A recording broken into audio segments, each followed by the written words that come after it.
이제 곧 예배가 시작됩니다. 묵상 기도하며 마음을 준비하시기 바랍니다.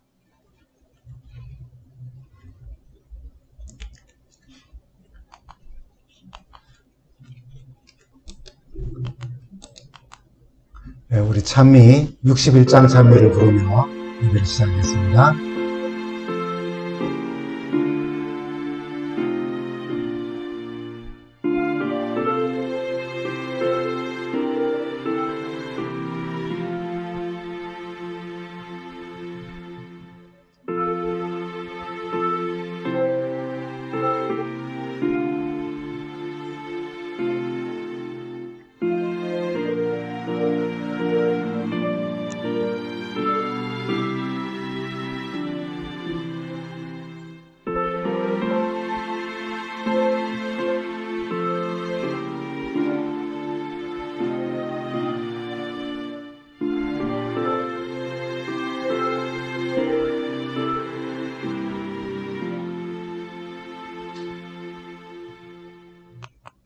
다 같이 기도하겠습니다. 주님, 저희가 또 급작스럽게 이렇게 가정에서 온라인으로 예배를 드리게 되었습니다.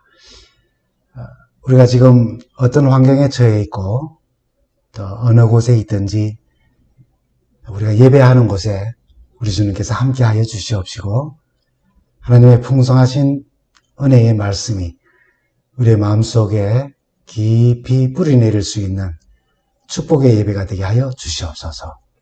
우리 모든 성도들, 어린아이로부터 우리 노년의 일까지 우리 하나님의 보호하심과 인도하심을 따라 영육 안에 건강한 삶을 살아갈 수 있도록 주의 은혜가 저희와 함께하여 주시옵소서. 오늘도 주께서 친히 우리에게 말씀하여 주시기를 예수님의 이름으로 간절히 기도합니다. 아멘.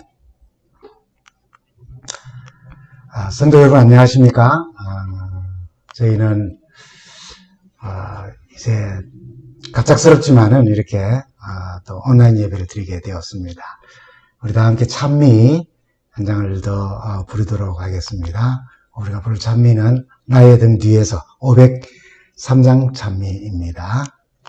503장입니다.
네, 우리 성도 여러분, 지난 한 주간 잘 지내셨습니까? 밤새 또 비도 오고 날도 이제 조금 선선해지는 것 같습니다. 오늘 우리가 함께 나눌 말씀은 우리 마태복음 5장 16장 말씀입니다. 아주 잘하는 말씀이죠. 이 말씀을 중심으로 우리 코비드-19과 그리스도인이라고 하는 그런 제목으로 말씀을 나눕니다. 사실은 이 코비드-19 위협 속에서 또 우리가 얻을 수 있는 교훈이라고 하는 그런 부제의 제목을 우리가 좀 생각해 볼 수 있을 것입니다. 우리가 항상 해왔던 것처럼 먼저 교회의 사명을 상기하면서 말씀을 좀 나눕니다. 교회의 사명입니다. 우리 다 같이 한번 읽어보겠습니다. 교회는 사람을 구원하기 위해 하나님께서 세우신 기관이다. 교회는 봉사를 위하여 조직되었으므로 그 사명은 온 세상에 복음을 전하는 것이다. 태초부터 하나님은 당신의 교회를 통하여 당신의 충만과 풍족을 온 세상에 나타내시려고 계획하셨다. 하나님께서 어두움에서 불러내어 그의 기이한 빛 가운데 들어가게 하신 교인들은 하나님의 영광을 나타내어야 한다. 코비드의 힘 참 큽니다. 어떤 분이 코비드-19의 영향에 대해서 이런 재미있는 말을 했습니다. 2019년과 2020년에 태어난 아이들은 자라나면서 세상 사람들이 신발을 신을 때에 마스크를 함께 쓰는 것이 법인 것처럼 그렇게 착각할 수 있겠다고 그렇게 말했습니다. 여러분 정말 코비드의 힘은 정말 큽니다. 며칠 전에 끝난 우리 도쿄 올림픽도 무관중으로 치러졌습니다. 어떤 선수들은 고국에서는 정상이었는데 일본에 도착해서 검사를 받은 결과 포지티브 반응으로 경기에 출전도 해보지 못하고 공항에서 곧바로 격리되었다가 고국으로 경기 한번 해보지 못하고 돌아간 선수들도 있었습니다. 얼마나 황당했겠습니까? 교회 역사상 박해도 전쟁도 교회 문을 닫게 하지 못했는데 박해와 전쟁처럼 그렇게 눈에 보이지도 않는 그렇게 바이러스의 힘은 정말 대단하다는 것을 요즘 우리가 많이 경험하고 있습니다. 코비드-19, 19의 위협 속에 순기능적인 면, 다시 말하면 유익한 점도 있음을 우리가 알게 됩니다. 그 가운데 우리가 첫째는 이 코비드-19이 죄송합니다. 인류에게 2년이 지금 지나도록 고통과 더 가중되는 공포를 주는 질병임에는 참 분명하지만은 그러면서도 좋은 의미에서 이러한 위험이 사람들에게 신체 건강과 정신 건강에 대한 아주 기본적인 상식은 물론 식사와 운동과 휴식과 수면 등 여러 건강 유지에 필요한 소중한 정보들에 더 많은 관심을 가지게 되었고 뿐만 아니라 예전과는 달리 그런 것을 정보로 얻었다는 것에서 만족하지 않고 그것을 정말 실천하는 그런 사람들이 많이 생겨났다는 점이 또 좋은 점인 것 같아요. 두 번째는 이 코로나 팬데믹을 겪으면서 많은 사람들이 유튜브나 혹은 신문을 통하여서 쏟아져 나오는 아주 불확실한 정보와 가짜 뉴스에 아주 혼란을 많이 겪었습니다. 그럼에도 불구하고 또 이 신종 바이러스 감염병에 대한 경각심을 주면서 모든 게 이 불안한 시기에 우리에게 주어지는 아주 정확하고 신뢰 있는 정보가 얼마나 소중한지를 깨달아 알게 되었지요. 그러나 사실 불편한 점도 참 많이 있었습니다. 불편한 점을 우리가 좀 생각해 본다면은 많은 사람들이 직장을 잃고 목숨을 잃은 그런 엄청난 불행한 일들이 가장 마음 아프고 불편한 일들이죠. 그러나 그런 큰 불편함 뒤에 감추어진 불편함이 있는데 그 중에 하나가 힘의 논리를 우리 이 코비드-19을 통해서 또 배우게 되고 보게 되었다는 것입니다. 여러분 코비드-19이 우리에게 힘의 논리를 보여주었다는 말이 무슨 뜻일까요? 2년째 온 세상을 휩쓸고 있는 이 코로나 바이러스의 이름이 여러분 처음에는 뭐라고 붙여졌습니까? 중국 우한에서 감염자들이 나타나면서 우한폐렴 혹은 우한바이러스라고 그렇게 불렀습니다. 마치 스페인 독감이라고 불렀던 것처럼 말입니다. 그러나 이 우한이라는 이름, 이 명칭은 강대국의 힘 또는 정치 논리에 의하여서 점점 사라졌다는 점입니다.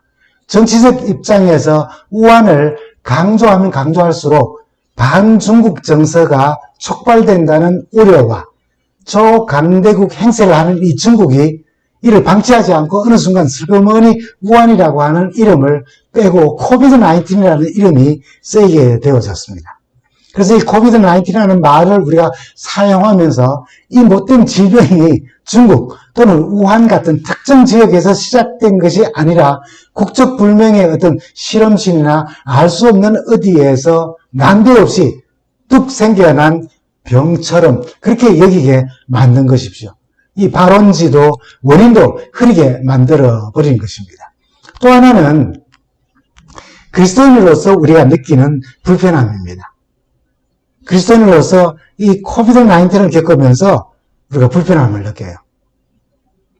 물론 우리가 이 코비드-19 사태를 하나님의 메시지로 받아들인다면 사회 기능의 회복을 넘어서서 교회의 기능을 새롭게 점검하고 인류의 구원을 위한 교회의 기능과 성도의 삶에 더 집중해야 하는데 이 코비드-19을 겪으면서 교회와 성도가 세상 사람들에게 복음을 전하고 퍼뜨리는 대신에 오히려 교회와 성도가 바이러스를 지역사회에 더 유행시킨 결정적인 주범이 되어서 교회 안팎으로 국민들에게 아주 엄청난 충격을 주기도 하고 또 우리가 지탄을 받기도 하는 현실을 우리는 직시하고 있습니다. 더 나아가서 가짜뉴스도 교회에서 많이 만들어내지는 것입니다. 올해 1월에는 한 분이 미국에 계신 분들께 긴급한 경고를 드립니다라고 하는 이런 영상을 올렸습니다. 이 영상에서 그는 백신을 절대로 맞지 말라면서 코로나는 조작된 것이라고 주장했습니다.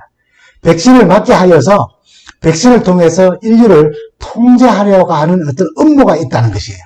나노 기술을 통하여서 백신 그 안에 어떤 프로그램이 주입되어져서 백신을 맞은 사람들은 그 안에 함께 들어간 프로그램에 의하여서 실시간 감시를 받게 되고 백신 개발사에서 조작하는 대로 그 사람은 움직이게 된다는 주장입니다. 그래서 이 백신을 666이라고까지 주장을 합니다. 처음에는 컴퓨터가 666이라고 그렇게 말하더니 조금 지나서는 바코드, 우리가 우리 가게에서 물건들을 사면은 그 물건마다 이 포장지에 또는 캔에 바코드가 있지 않습니까? 그 바코드를 찍으면은 생산지와 연도와 가격과 물품의 내용, 이 모든 것들이 그 바코드 안에 다 포함되어져 있는 것처럼 사람이 바코드를 받으면은 그게 바로 666이고 그것을 받게 한 사람이 짐승의표를 받게 한 그 권세에 우리가 굴복하게 되고 모든 것이 노출되어지게 된다는 그런 의미로 그게 바로 666이라고 이야기했어요. 그러나 얼마 전에 베리칩이 666이라고 주장하더니 이제는 코로나 백신이 666이라고 주장을 하고 있습니다. 이런 이야기를 들을 때 우리 그리스도는 참 불편합니다. 성서를 왜곡하고 그 성서가 왜곡되면은 하나님이 왜곡되어 전해집니다. 기독교가 왜곡되어 전해지고요. 그래서 기독교에 대한 인식을 아주 나쁘게 만드는 그런 역할을 하게 됩니다. 어쨌든 오늘 우리는 인터넷 매체의 발달 덕분에 이 어려운 상황에 나름대로 대안으로 온라인 예배를 우리가 드릴 수 있다는 것은 또 큰 다행이기도 합니다. 바이러스로 인해서 우리가 대면 예배를 드릴 수는 없지만은 우리가 몇 가지 깊이 생각하는 교훈을 얻을 수가 있습니다. 첫째는 교회란 과연 무엇인가? 우리가 지금 교회에서 예배를 드릴 수 없는데 그럼 교회란 무엇인가라고 하는 질문과 이 코로나 바이러스가 우리에게 미치는 정신적이고 감정적이고 또 신앙적인 영향력이 무엇인가라고 하는 것을 한번 생각해 보는 것입니다. 그리고 우선 교회란 무엇인가 한번 생각해 볼 필요가 있습니다. 여러분 교회라는 단어를 생각하면 제일 먼저 떠오르는 게 뭡니까? 네, 바로 건물입니다. 근데 교회라고 하는 것은 원어로 에클레시아라고 하는 말을 사용을 합니다. 이 에클레시아는 어떤 의미인가 하면은, 죄송합니다.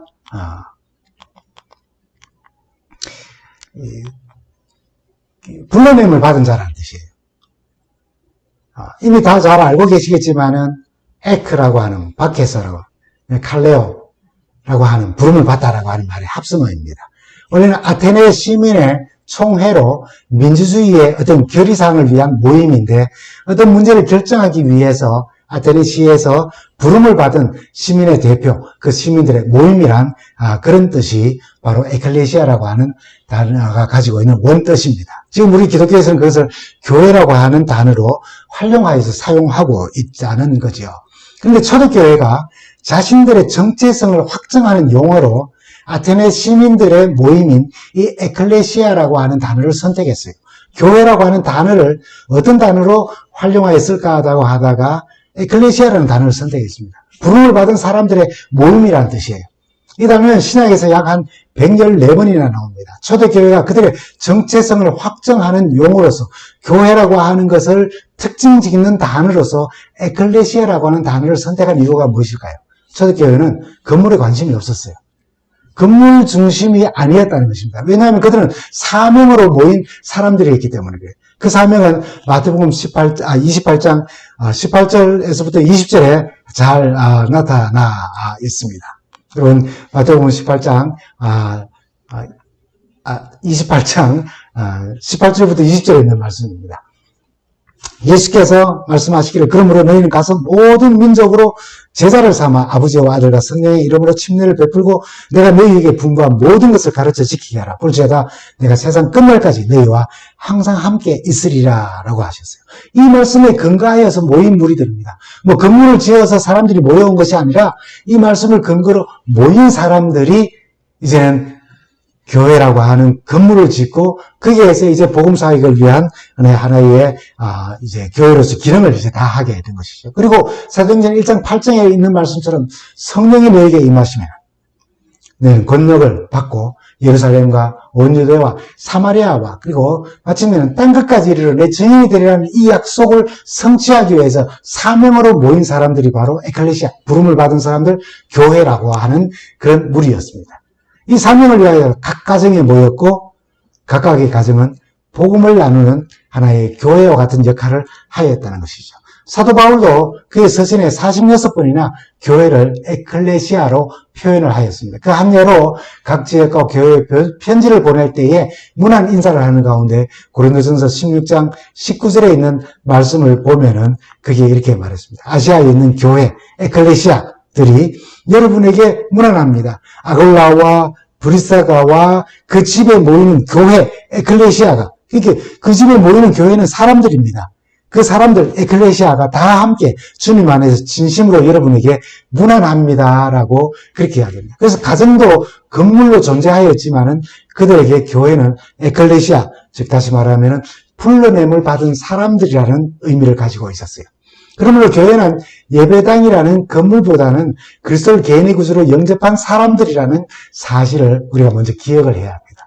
그래서 여러분 교회가 좋다 나쁘다는 말을 할 때에는 그 건물의 상태가 좋다 나쁘다는 말이 아니라 그 교회를 구성하고 있는 성도들이 어떠하다라고 하는 그런 말 뜻인 것입니다. 그 성도들이 있는 곳, 그 복음을 나누고 하나님의 사랑을 전하는 교회가 되어야 한다는 것입니다. 오늘 우리가 1249번지 노스 린지라고 하는 그 지역에, 그 장소에 함께 모여 함께 예배드리지 못하기 때문에 오늘 우리가 교회를 못 갔다라고 이렇게 표현하기도 하고 그렇게 생각하기도 하고 그래 말하기도 합니다. 그러나 오늘 성서는 우리에게 우리가 지금 온라인으로 예배를 드리지만은 바로 그 예배를 드리는 여러분의 가정이 에클레시아, 불러냄을 받은 사람들의 모임이 있는 것이고 그 가정이, 그 집이 바로 교회라는 사실을 우리에게 지금 알려주는 것입니다. 그럼 우리가 꼭 기억해야 돼요. 1249번지 노스린지 로드라고 하는 장소의 건물만이 아니라 지금 우리가 예배드리는 여러분이 바로 교회이고 여러분의 가정 혹은 그 집이 복음을 나누고 사람들이 모여서 주님의 사랑을 나누는 교회이며 여러분들의 일상의 삶이 곧 교회라는 사실을 우리는 기억해야 합니다. 그러므로 우리 각 성도들의 가정이, 각 성도들이 지금 그 머물고 있는 집이 복음을 나누고 주님의 사랑을 나누는 교회가 또한 되어야 한다는 사실을 우리가 기억해야 한다는 것이죠.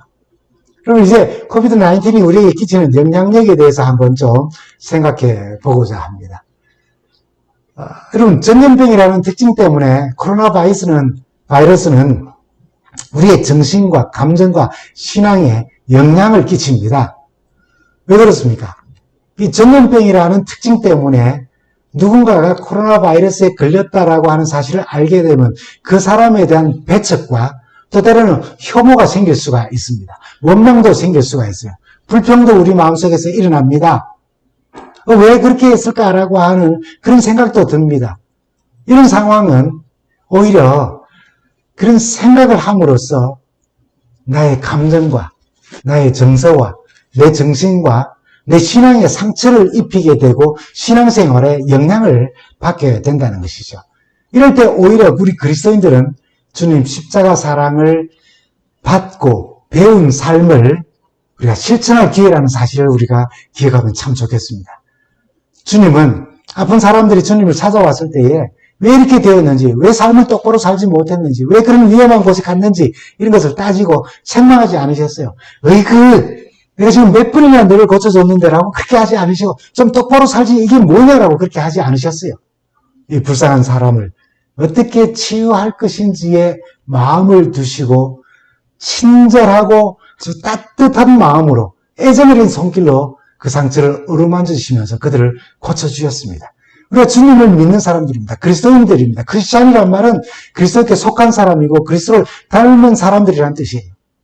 주님께서 나를 어떻게 대하시며 어떤 사랑의 손길로 죽음에 이르는 질병에서 나를 고치셨는지를 기억하고 그 손길을 기억하며 그 사랑을 실천해 나가는 기회로 삼아야 하는 것이 바로 코비드-19에 우리 그리스도인이 살아가는 한 영향력, 그 가운데 하나로 우리가 생각해 볼 수 있어요. 그래서 주님은 누가복음 22장 40절에 우리에게 이렇게 말씀하셨습니다. 예수께서 제자들에게 말씀하시기를 시험에 빠지지 않도록 기도하여라.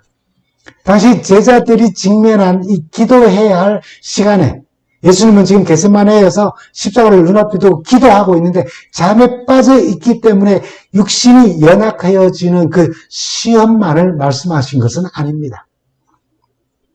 우리의 정신과 감정과 신앙에 영향력을 주는 여러 가지 일들이 일어날 때 코비드-19과 같이 전염병이라는 어떤 특징 때문에 이런 것을 우리가 경험하면서 타인에 대한 배척과 그 혐오가 생길 수 있을 때에 원망도 생길 수 있을 때에 바로 그런 연약함에 빠지지 않도록 우리는 또한 기도해야 한다는 사실입니다.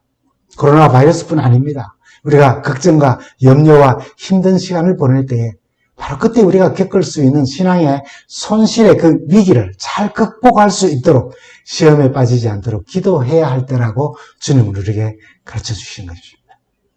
또한 여러분 점점 소홀히 했던 우리의 기도 있지요. 코비드-19이 처음 시작했을 때 우리가 얼마나 열렬하게 기도했습니까? 근데 이것이 일상이 되고 우리가 이제는 익숙해지면서 우리의 기도도 점점 소홀해지는 것입니다. 처음 우리가 의료팀들을 위해서 얼마나 열심히 기도했습니까? 우리 정부 관계자들을 위하여서 얼마나 기도했습니까? 백신 개발에 애쓰는 기업들과 자원봉사자들, 그들의 건강과 생명을 돌보지 않고 환자들을 돌보며 일선에서 일했던 그 수많은 사람들을 위하여서 얼마나 우리가 열렬하게 기도했습니까? 그 모든 노고가 헛되지 않고 하나님의 은혜 가운데서 아름다운 결실을 이루어 코비드-19이 또 지금 계속 새롭게 발생하고 있는 이 변이 바이러스들이 하루속히 안정이 되도록 다 제어되고 안정이 되도록 우리는 계속해서 기도해야 합니다. 그 일을 위하여서도 기도해야 하는 거예요. 여러분 코로나 바이러스 이후에 달라진 여러분의 모습이 있지요. 코로나 바이러스가 성경 말씀보다 더 힘있게 우리 삶을 변화시키지 않았습니까? 새로운 습관을 우리에게 주었습니다. 그게 뭐 어떤 것들입니까? 손 씻기 같은 것들입니다.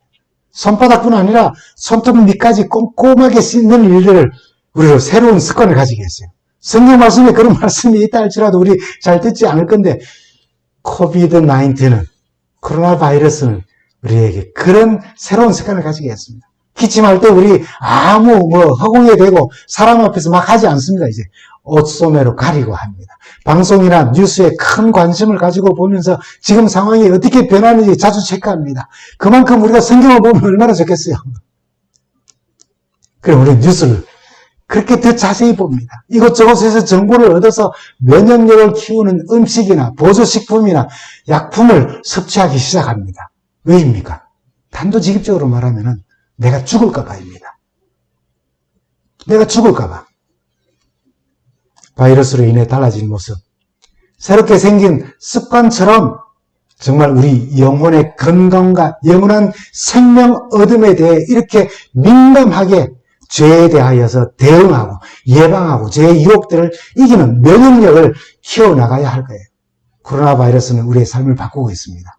죄의 영향력도 어떻게 보면은 코비드-19이 우리의 삶을 바꾸는 어떤 역기능이 있는 것처럼 죄의 영향력 또한 우리가 잘 인식만 한다면 그런 역기능을 가지고 있다는 거예요.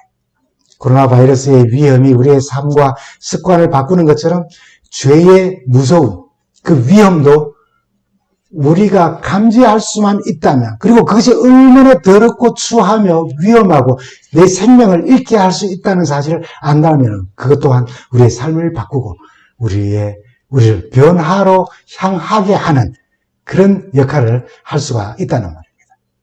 참 이런 과정을 거치면서 우리가 한 가지 참 두려운 것은 순간적으로 우리가 들이키다가 시간이 지나면 그 일에 우리가 익숙해지면서 아무렇지도 않게 생각하고 삶에 아무 일도 다시금 일어나지 않는다는 사실이 우리를 참 두렵게 만듭니다. 여러분, 변이 바이러스가 생기고 난 뒤에 코비드-19에 대해서는 우리는 별것 아닌 것처럼 여기지 않았습니까? 우리가 재림을 기다리는 성도로서 우리는 이 특별한 상황 속에 주님 말씀하신 마태복음 24장의 말세의 징조들을 생각하고 그리스도의 재림의 날을 우리는 정말 소망해야 합니다. 준비하며 기다려야 합니다. 이번 사태가 그리스도께서 다시 오시기 전에 있을 재난과 환난 가운데 하나님을 깨닫는 일도 참 중요합니다. 우리 주님은 누가복음 21장 10절과 11절에 우리에게 이렇게 말씀하셨습니다. 이르시되 민족이 민족을 나라가 나라를 대적하여 일어나겠고 곳곳에 큰 지진과 기근과 전염병이 있겠고 또 무서운 일과 하늘로부터 큰 징조들이 있으리라. 이 말씀은 분명히 코비드-19 이 지금 사태와 분명 연관이 있습니다. 이제 중요한 사실은 코비드-19 때문이 아니라 하나님의 말씀의 능력으로 우리가 변화되어야 한다는 사실입니다. 여러분, 오래전부터 우리 교과, 암기 교과를 공부하면서 거기 계속 반복되는 학습 목표가 있었죠. 첫째는 깨달음입니다. 두 번째는 그 깨달음에 대한 느낌이 우리에게 와야 한다는 거죠. 그리고 세 번째는 행하는 것이에요. 이 사태를 통해서 우리가 머리로 깨달음이 있으면 가슴으로 느껴야 하고, 그리고 두 손과 발로 행동하며 실천하며 행하는 일이 우리에게 일어나야 한다는 것입니다. 조금 전에 우리가 보았던 고린도전서 16장 19절 말씀처럼 이번 기회에 우리 가족들이 모여서 예배드리고 우리가 함께 기도하고 있는 우리의 가정, 집이 교회임을 기억해야 합니다. 우리의 집이 어떻게 하면은 누군가 우리의 이웃을 위해서 활짝 열리게 되고 복음을 나누어주고 주님 사랑을 나누어주는 하나의 교회가 될 수 있는지 기도하며 하늘의 음성을 듣는 우리 모두가 되면 참 좋겠습니다.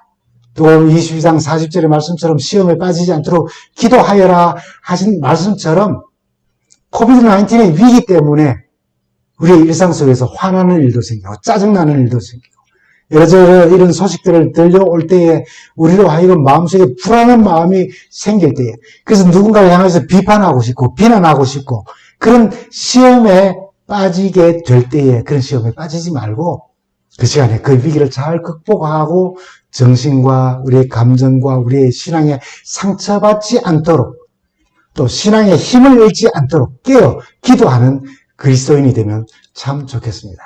이번 기회에 다시 코로나와 변이 바이러스 퇴치를 위해서 애쓰는 그 의료팀들과 정부 관계자들과 자원봉사자들의 모든 노고를 위하여 기도하고 하나님 은혜 가운데서 아름다운 결실을 우리가 하루속히 볼 수 있도록 그래서 우리의 일상으로 다시 돌아갈 수 있도록 여러분 우리가 간절히 기도하게 되기를 간절히 바랍니다. 코비드-19이나 변이 바이러스뿐 아니라 좋지 않은 소식들을 우리가 접할 때에 우리의 감정과 정서와 신앙에 끼친 나쁜 영향력을 우리가 받지 않도록 기도와 말씀으로 무장하게 되기를 바랍니다. 우리 교회는, 우리 성도는 이 어려운 시기를 선한 행동으로, 선한 행실로, 하나님께 영광을 돌리는 그런 기회로 삼으면서 빛과 소금처럼 살면서 다시 오시는 우리 주님을 뵙는 우리 모두가 되기를 간절히 바랍니다. 감사합니다.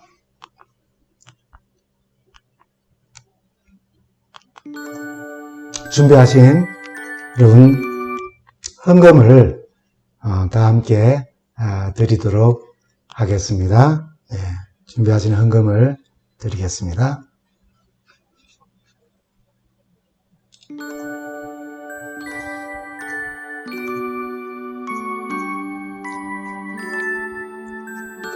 비록 지금 각 가정에 계시지만은 헌금을 따로 준비하시고 우리 제무에게 우편이나 또는 직접 전달해 주시면 좋겠습니다.